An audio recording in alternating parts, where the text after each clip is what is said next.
worship you, Lord. My life in you restore. Here is my heart. Make it your sanctuary. For nobody else but Jesus, only you.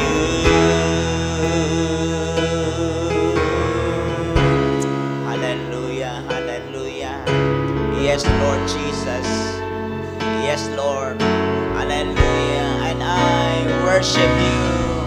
And I worship you, Lord. My life in you restore. Here is my heart. Make it your sanctuary. For nobody else but Jesus only. I worship you, Lord. My life in you restore. Here is my heart. Make it your sanctuary. For nobody else but Jesus. Oh, and I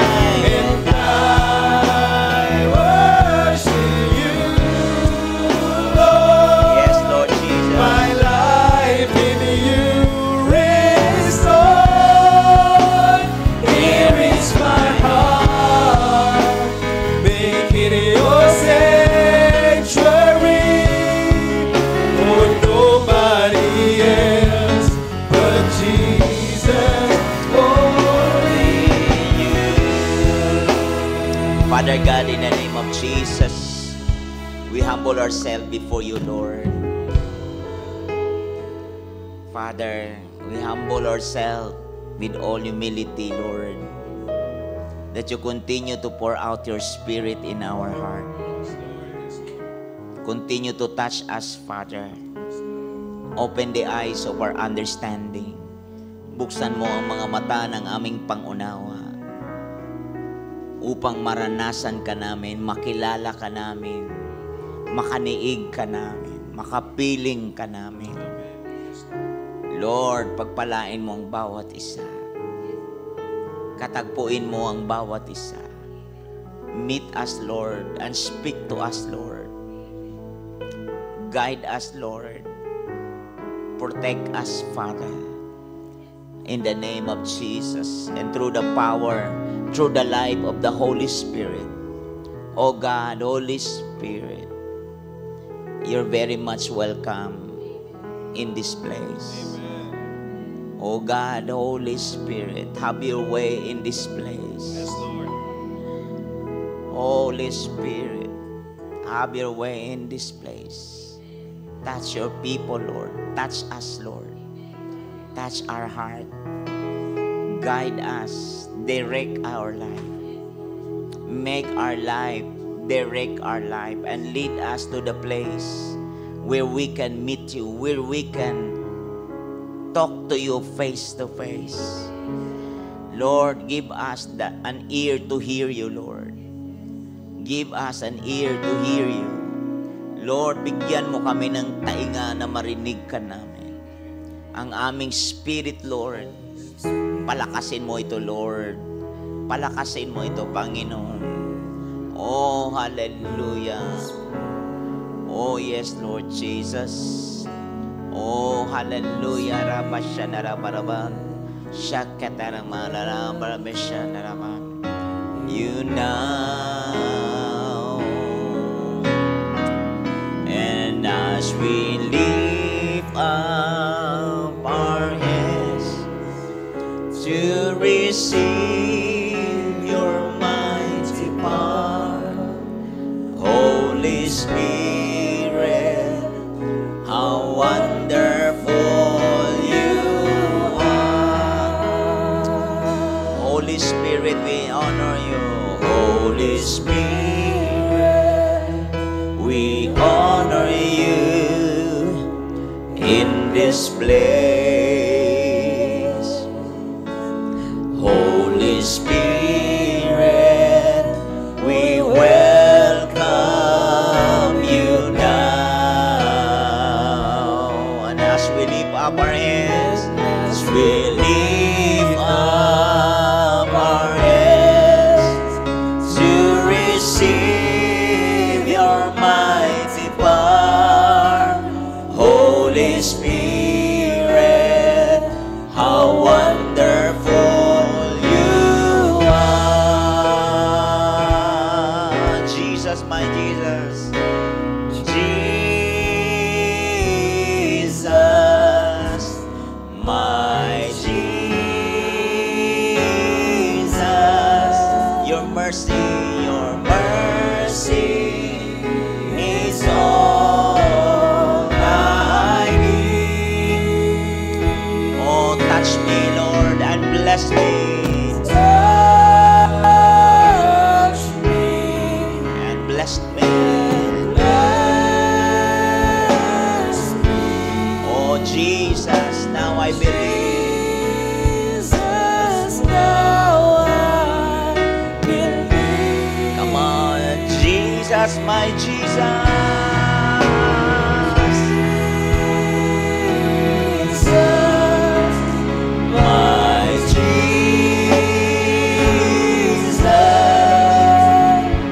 Your mercy is all I need.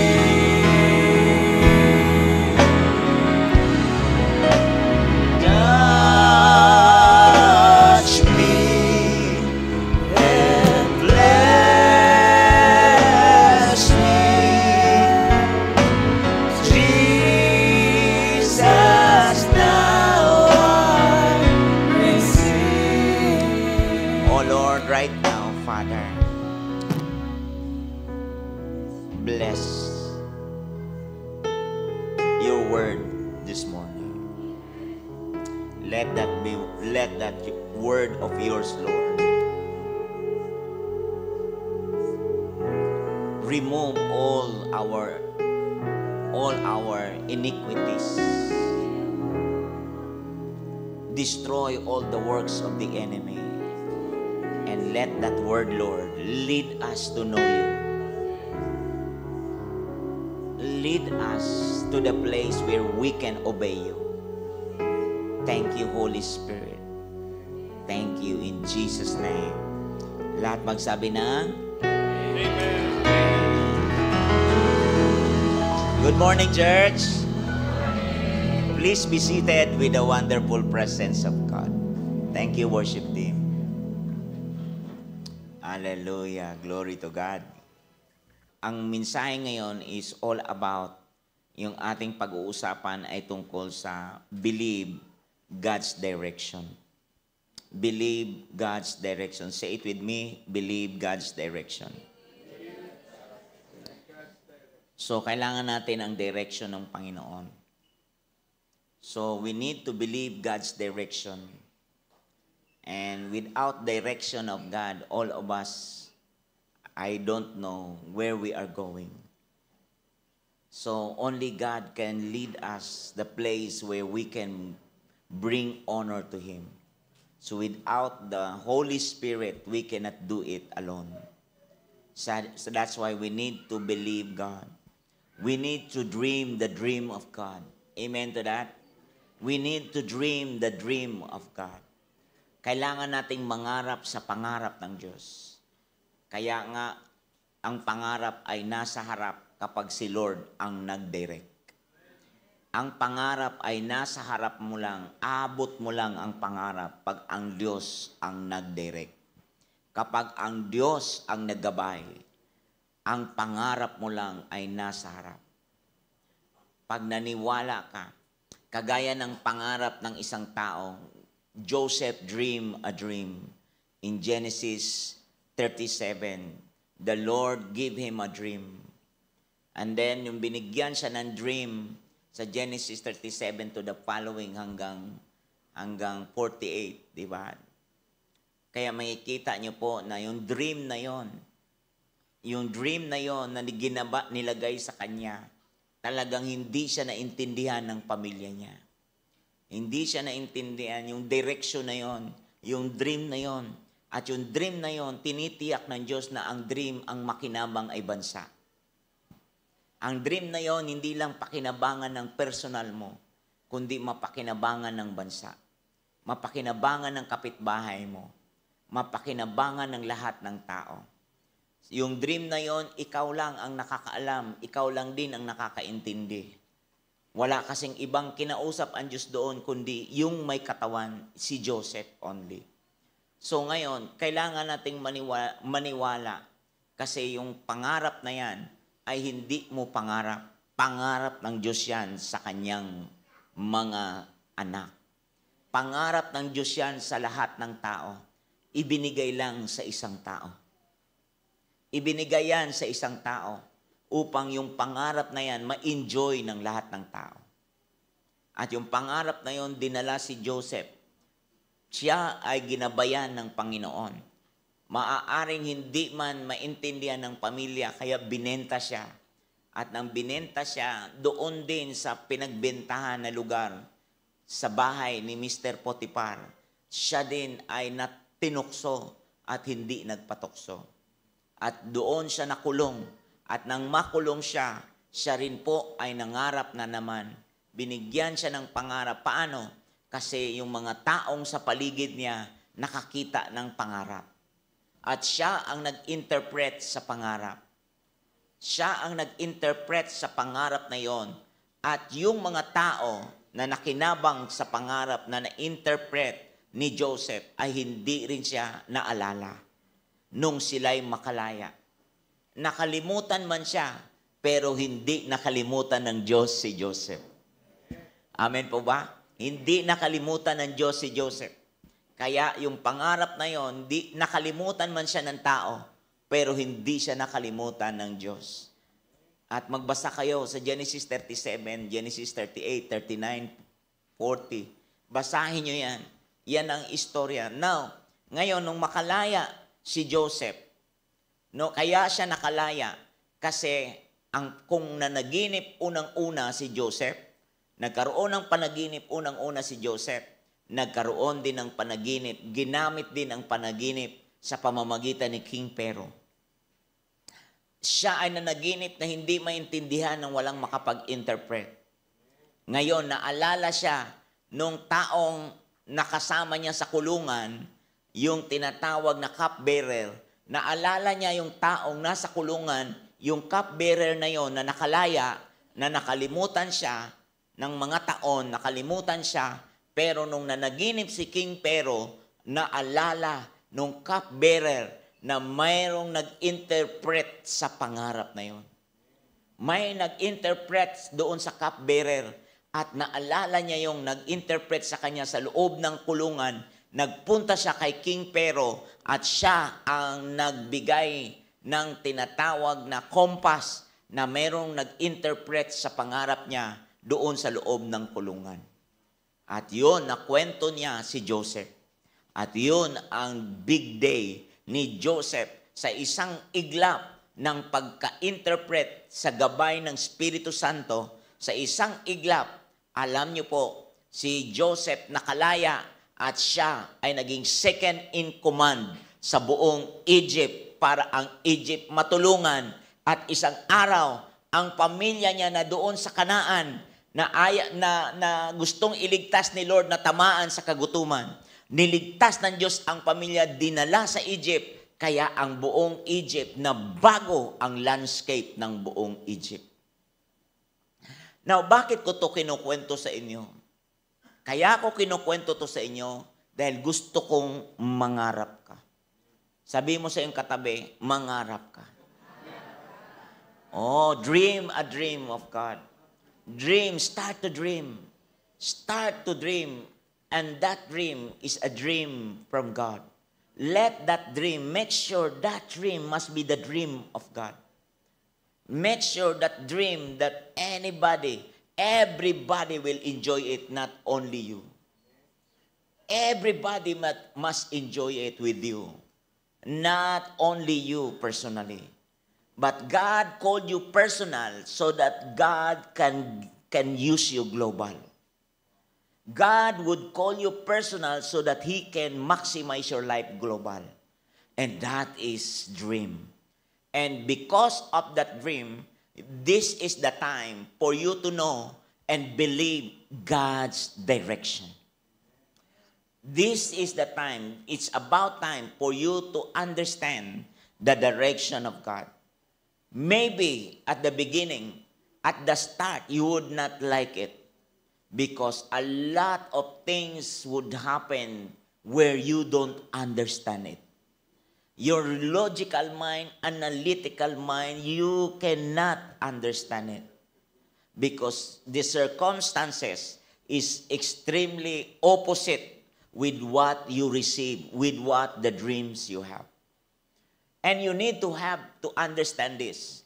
And the Bible said in Psalms 119 verse 105, Thy word is the lamp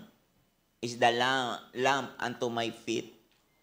Thy word is a lamp unto my feet and a light to my path. Ang salita mo, Panginoon, ay tanglaw, ay liwanag, ay lampara, liwanag ng aking mga paa, ay lampara ng aking mga paa at liwanag ng aking kapupuntahan. Liwanag ng aking daraanan. At ang Bible din nagsabi that the Holy Spirit will guide us into the whole truth. Will guide us into all truth. Iyan ang John 16. The Holy Spirit will guide us into all truth. The Holy Spirit is always ready to guide us, direct us, patnubayan ka, gabayan ka. Iyan po ang nais ng Holy Spirit. Now, ngayon, how would we hear and know God's direction? Paano natin marinig at malalaman ang direksyon ng Diyos? Paano ba natin malaman? Paano ba natin maintindihan how we would hear and know God's direction? How we would know? How can I know it? How could I know it? How could I receive it? At ito yung kailangan nating maintindihan, the direction of the Holy Spirit. Sabi dito, kailangan mong you need to place yourself at the right place. At the right place, sa tamang gawain, the right work, the right ministry, and with the right people. We need to have right people around us. We need to have right person around us, right individual around us. You have to put yourself in a proper place. Ilugar ang sarili sa tamang gawain. Kasi maraming tao, they found the place, but their attitude is not in the right place. They found the place, like for example here right now, you found the church, but your mind is not here. You found the place where God needs, where we worship. But where are you?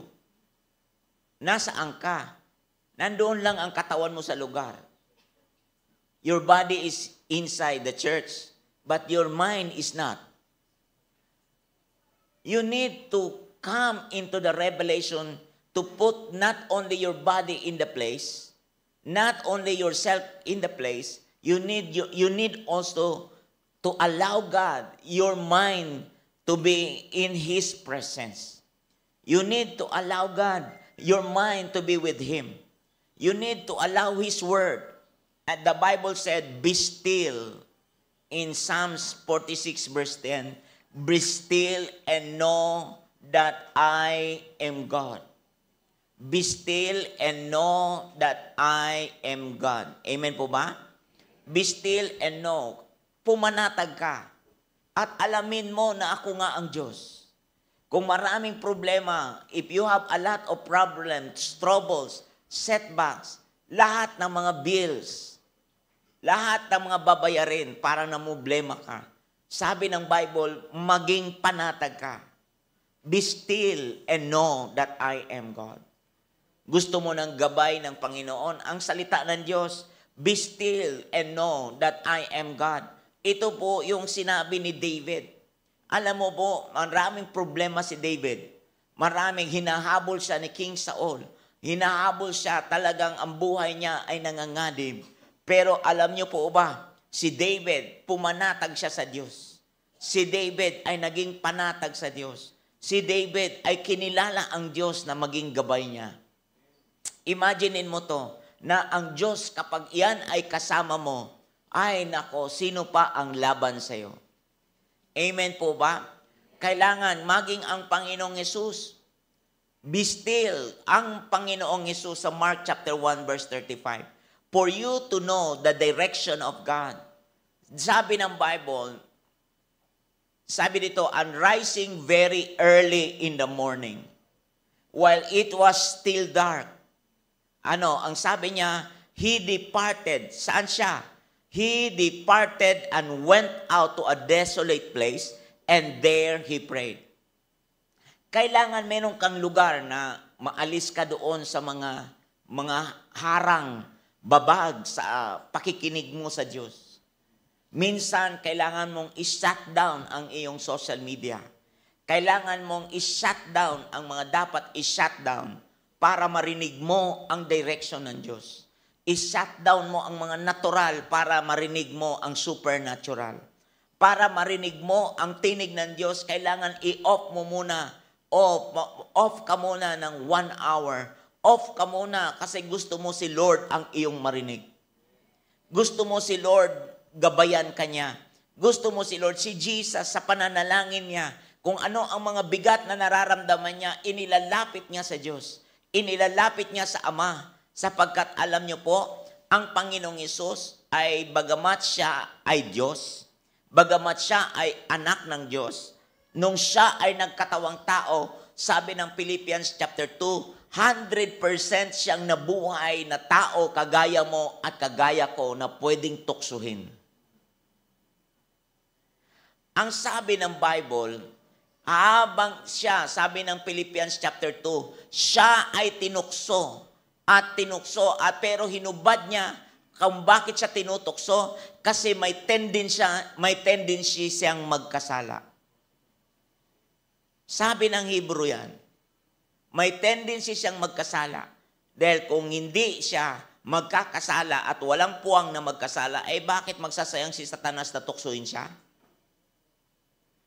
Dahil because he is 100% human, like you, like me.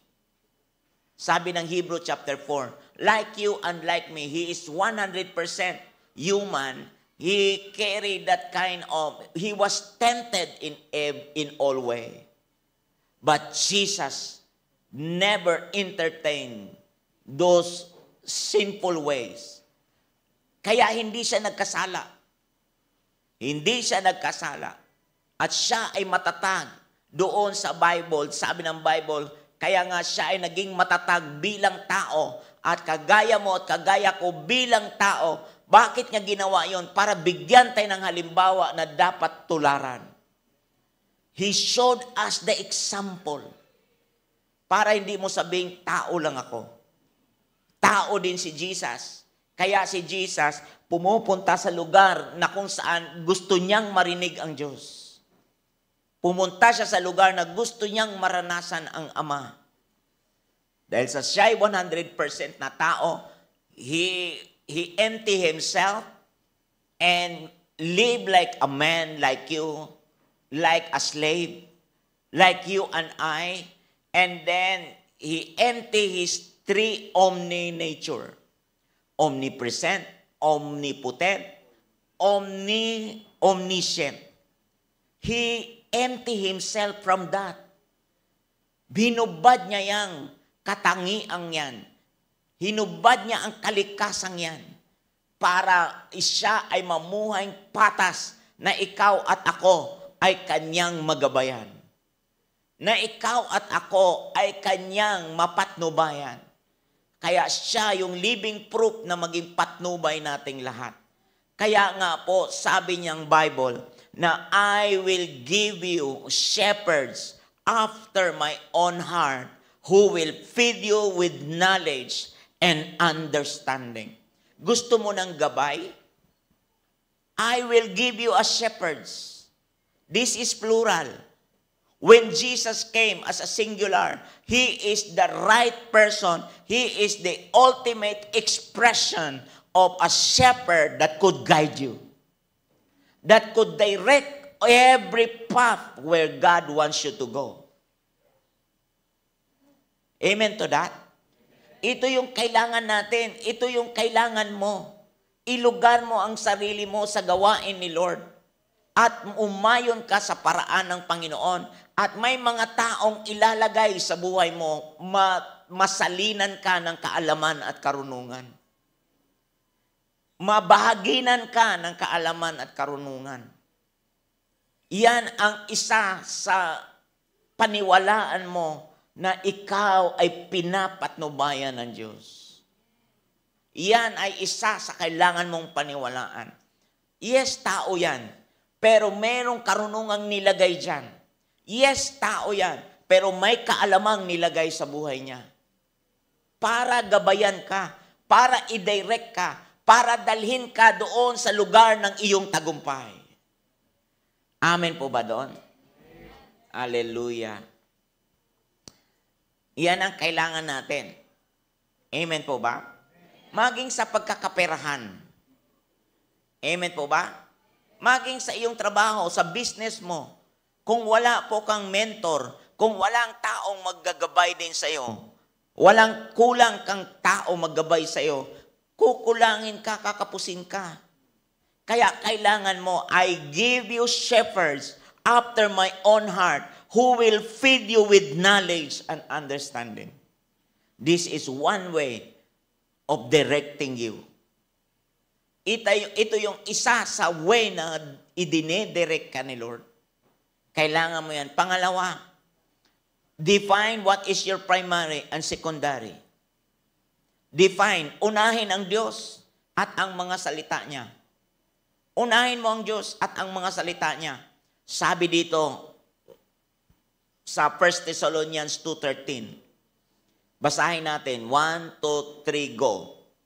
When you receive the word of God, which you have heard of us, you receive it not as the word of man, but it is truth, the word of God, which effectively works in you that believe. The word effectively works is to rouse into activity. To rouse into activity. Kung makikita mo doon yung not as the word of man, but the word of God. May dalawang bagay yan, word of man and word of God. Word of man and word of God. Kaya dito sa Bible, ang salita ng Diyos to rouse into activity. Ibig sabihin yan, babangon ang iyong kalagayan. Babangon pag merong kang salita ng Diyos, independent yan. Pag sinabing independent, hindi yan nakadepende sa tao. Ang salita ng Diyos ay gagalaw yan ng kusa ng kahit hindi mo yan turuan. Gagalaw ng kusa ang salita ng Diyos kasi yan ay ang Holy Spirit siya ay gagalaw within the boundary of His Word. Kailangan mong tingnan yan. Ang Holy Spirit ay gagalaw nakapaloob sa buhay ni Kristo Jesus kasi siya yung salita na nagkatawang tao. Siya yung salita na nagkatawang tao. At lahat ng yan ay nakatumbok sa buhay ng Panginoong Yesus. Kaya nga, ano ang iyong priority? Kailangan i-define mo yan. Unahin mo ang Diyos sa lahat ng bagay at unahin mo ang mga salita niya. Kasi ang salita niya, doon ka magkakaroon ng agreement na Lord, yes to your word. Yes to your will. Yes to you, Lord. Iyan yung isa sa participation mo Yes to you, Lord. Kasi ang word ng Panginoon, unique yan. Ang word ng Panginoon ay may kapangyarihan to transform you. The word of God has the power to transform you. Ang word of God, mayroon niyang kapangyarihan to energize your life and to empower you in all areas of your life. Yan yung word of God. Kaya sinasabi ng John 6:63, the words I speak to you are spirit and they are life. Alam mo ba, yung word na yan ay spirit yan. Tingnan mo anong spirit meron ka. Dahil yan galing sa word. Dahil yung word mo, ang word, the word of God is your guide. The word of God is your director. The word of God, the life, through the life of Jesus became the light of your life. Yan yung sinabi ng John chapter 1 verse 4 to 5.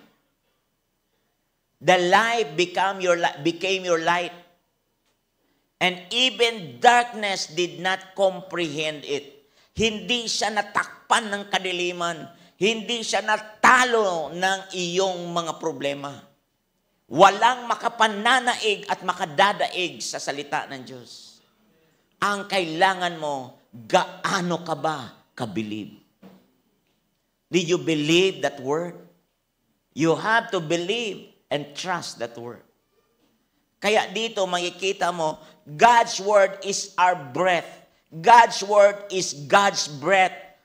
Breathed on by the Holy Spirit. God's word is breathed on by the Holy Spirit.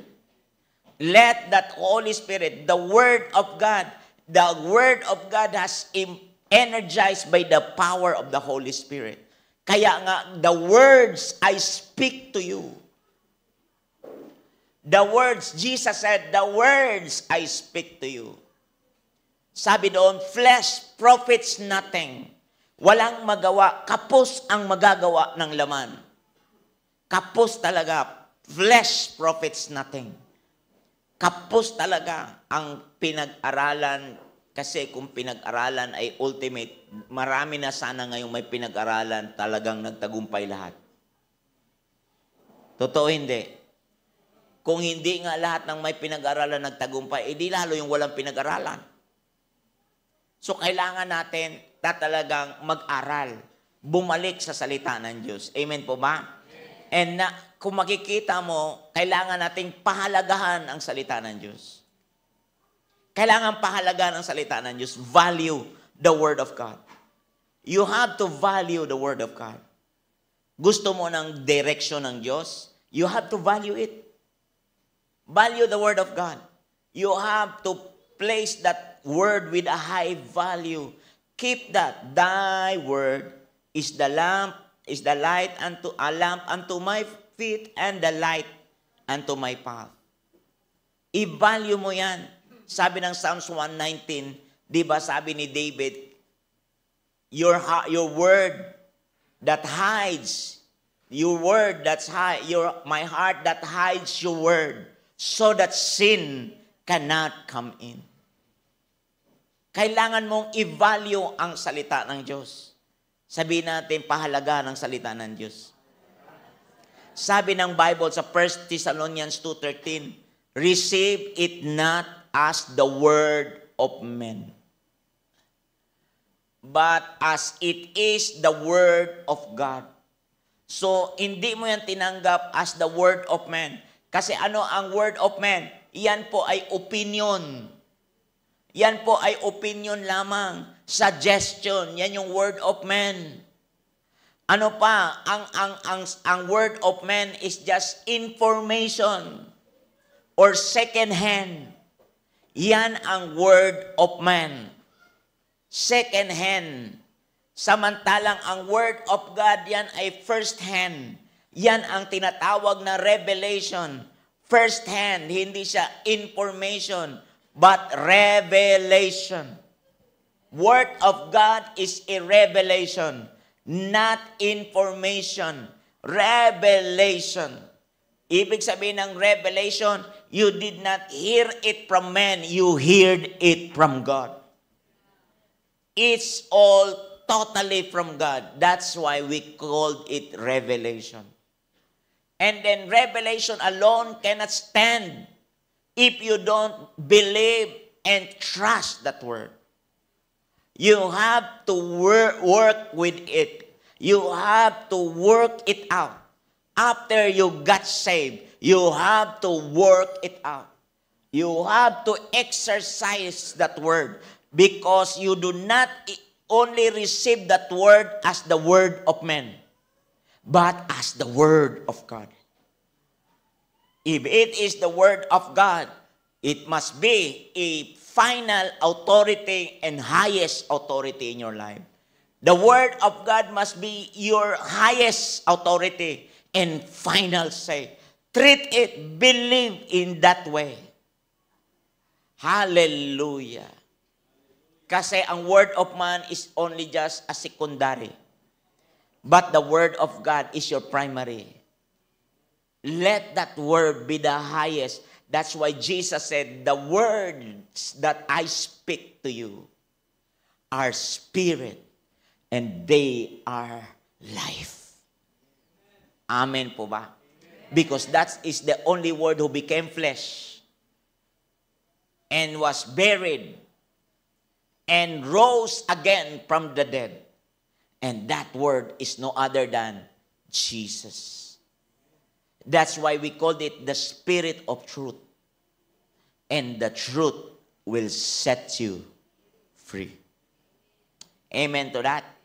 Kaya nga, pag sinabing Word of God, it means your source. Pag sinabing Word of God, it means your source. Pag sinabing Word of God, it means your creativity, your creative power from the Word of God until it will become natural. At ang Word of God ay supernatural, natural to you. That's why for the Word of God is living. Basahin natin. 1, 2, 3, go.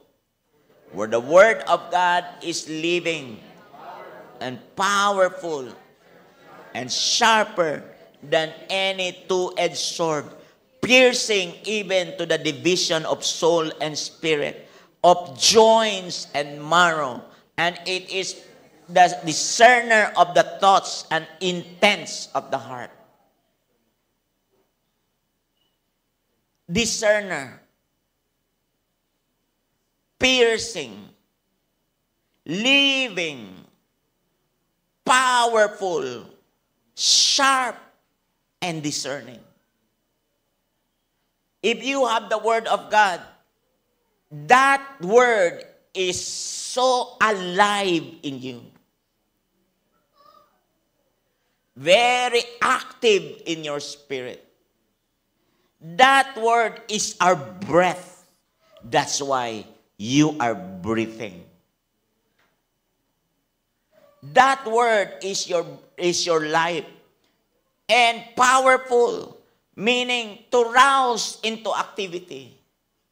You can stand against all the attacks of the enemy. You can stand because the word is with you. Piercing, meaning the word piercing means you have this power to cut into a single blow. To cut in a single blow. You can, because it's sharp, you can destroy all the works of the enemy. Discerning, you can distinguish. You can read the distinction, the difference between truth and error. You can know the truth and error. What is right and what is error. So the Holy Spirit is the power, the Word of God, and breathed on by the Holy Spirit. That Word is a discerner of your thoughts and the intents of the heart. Kaya mong kilanlin ang iyong sarili pag may Word of God ka. Alam mo ang iyong identity. Kilala mo ang Diyos. Sabi ng Bible, believe, maniwala at magtiwala sa salita ng Diyos. Maniwala at magtiwala sa salita ng Diyos. 1 Thessalonians 2:13, you receive it and you believe it. The only part of man, the only part that the heart can do is to believe and receive. That's the only participation we can do. Receive it and believe it. Receive it and believe it. If you are truly baptized with the Lord Jesus Christ, if you are truly baptized with Him, if you are truly died with Him and buried with Him, you will also resurrect with Him. You will also be resurrected with Him.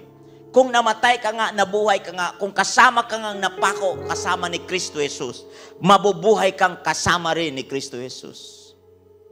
Kaya if you internalize it into your heart life, into your life, believe me, you will never be the same again. Hindi ka forever ganyan. Kaya yung word na believe means to place. Believe means to place your confidence and trust and work upon it. And do it. Because revelation alone cannot stand without we acting with it. Patay ang paniniwalang walang gawa. Gusto mo ng direction? Gawin mo lang. Makikita mong nang mukaan ang resulta ng kanyang kapangyarihan. You will see the beauty of it. You will see the beauty of it. I tell you, the only work that the heart can do is to receive and believe. Nothing more, nothing else. Anything outside of that word, anything outside of that word, you cannot enjoy. And then that is why the Bible said in Hebrew 4, why they did not, although they have the word, but why they did not enjoy the side benefits of it? Because they only know the word, but they don't believe the word. And they don't even act of it. Alam nyo, gusto nyo ng direction? Believe. Gusto nyo ng direction? Receive it. Gusto nyo ng direction? Yung aking binanggit kanina lahat, ilugar mo ang iyong sarili. Place yourself in the Word of God. Place yourself. Internalize that. Go back to His Word. Let that Word be your final say. Because that Word has been backed up by powerful living, no other than Jesus, who died for you and rose again for you. Now listen. If the Spirit of Him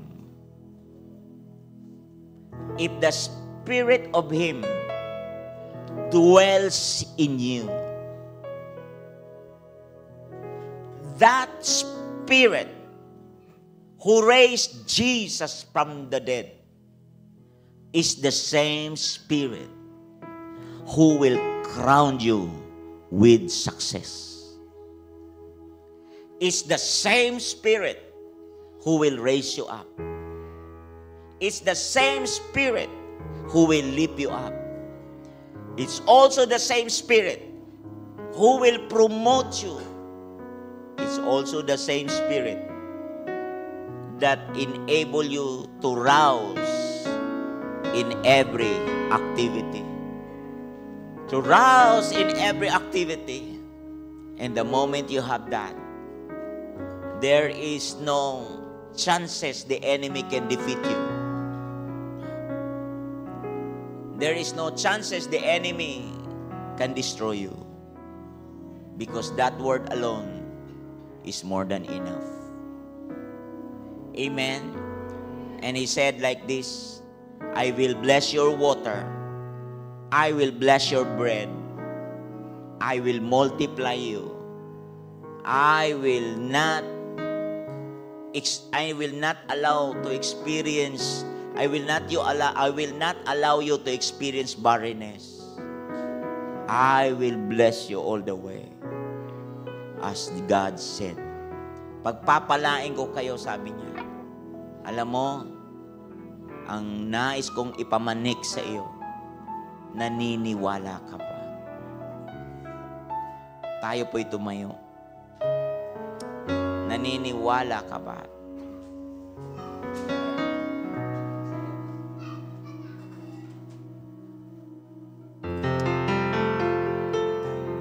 Hallelujah. When my world was in darkness, you put my heart. Your beauty filled this place. Ang baba, no? When my world stood in silence, you filled my heart with songs that never end.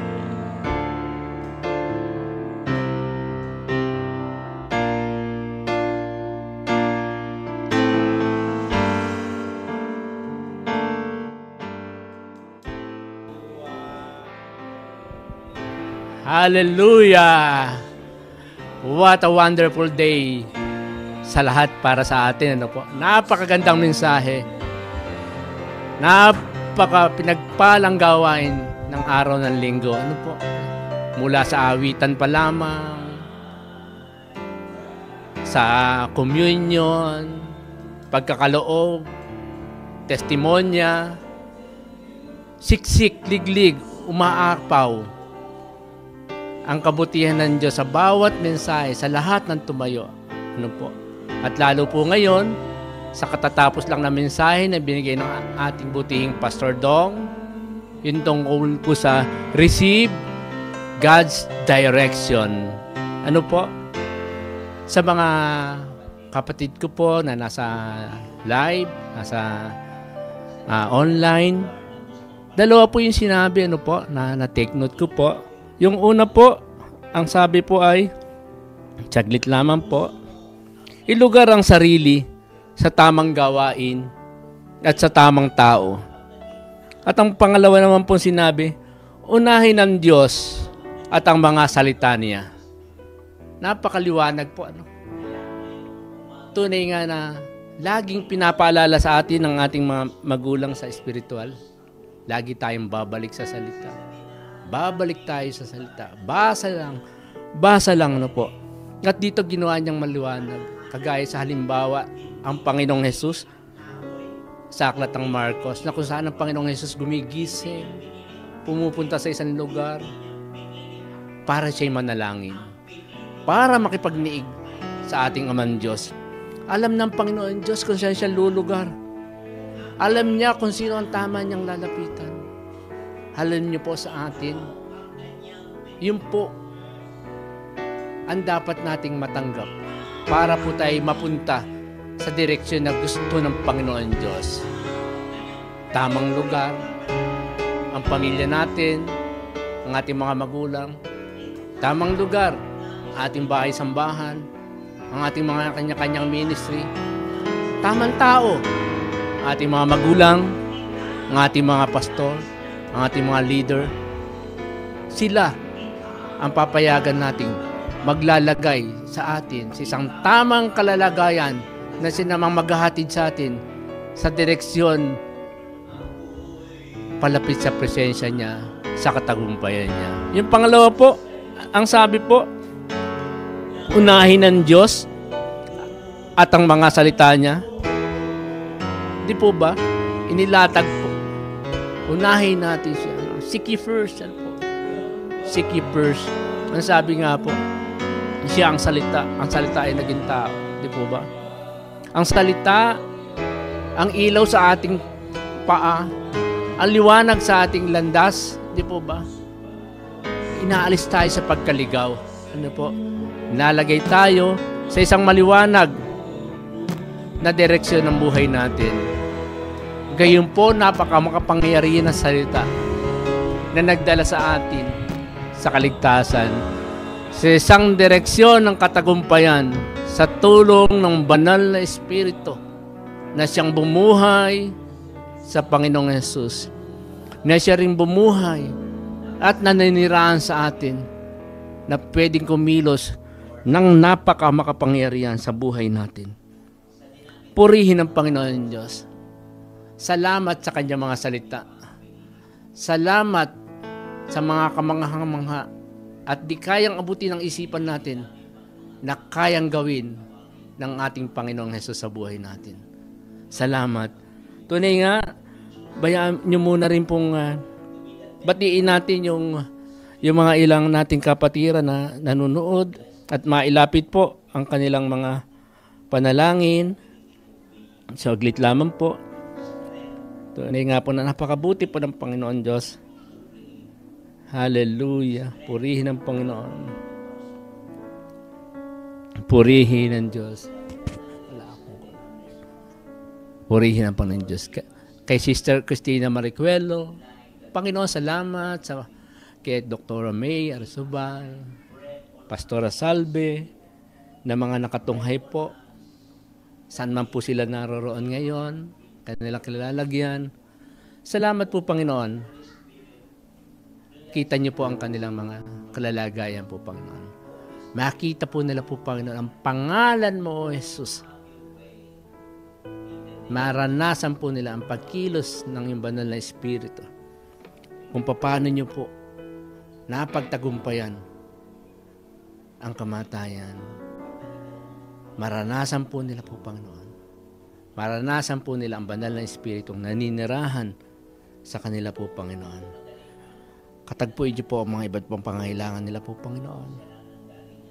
Purihin ka, O Panginoon Diyos. Purihin ka. Hallelujah. Sa buong pamilya, sambahayan ni Pastora Salve. Sa buong sambahayan ni Ate Rose Campoy. Sa buong sambahayan po ni Hallelujah. Purihin ka po, Panginoon Diyos. Purihin ka. Salamat po, Panginoon, sa gawain ito po, Panginoon. Salamat po. Purihin ka, purihin ka. Thank you po, Lord. Thank you, Lord. Thank you, Lord. Salamat po. Salamat. At sa lahat po, Panginoon, ang patuloy pong nanonood. Salamat po sa kanilang pagbibigay ng oras sa iyo. Makita nawa po nila po, Panginoon, na ang kanilang mga sarili, ang katamaan ng lugar nila po, Panginoon, yung kanilang mga oras, ang kanilang mga pusong ibinibigay nila po sa iyo, Panginoon, sa kanilang mga sariling altar, O Panginoon, sa kanilang mga panalangin, sa kanilang pakikinig ng iyong salita, sa kanilang pananambahan po, Panginoon. Kauhawan nawa po nila po, Panginoon, ang ikaw ay purihin, sambahin, at patuloy na kilalanin sa iyong mga salita. Panginoon, salamat. Yung tagumpay niyo po, malakaran namin, may pamuhay namin po, Panginoon. Ang kalaguan namin po, Panginoon, sa pakikinig at pakikinig na iyong mga salita mula sa mga taong gagamitin ninyo. Mula po, Panginoon, sa aming direktang relasyon sa iyo, sa aming pananalangin, pagbabasa ng iyong salita, ay maranasan po namin ang pagkilos na makapangyarihang banal na Espiritu ng Diyos. Salamat po, Panginoon, salamat. Purihin ka, sambahin ka. Salamat po. Sa pangalan mo, Jesus. Amen.